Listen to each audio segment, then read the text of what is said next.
អ្នកទាំងអស់គ្នាមានដឹងអត់ថា plugin មួយនេះហើយជាមួយនឹង plugin មួយនេះពេលដែលយើងមិនទៅ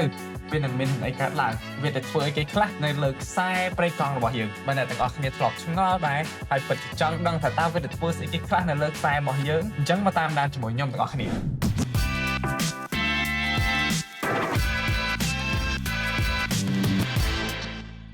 យើងប្រើ plugin មួយអញ្ចឹងពេលដែលយើងបើកមកគឺវាចេញ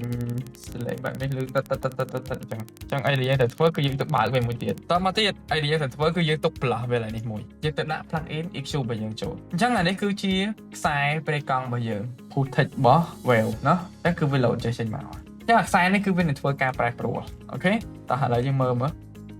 នេះខ្ញុំប៊ូសឡើងពី 3dB អ្នកឃើញខ្សែវាឡើងណាបងឃើញខ្សែវាឡើងណាហើយបើសិនជាយើង attend វាវិញវាមានអីកើតឡើងណាវាទាញចោះចេះ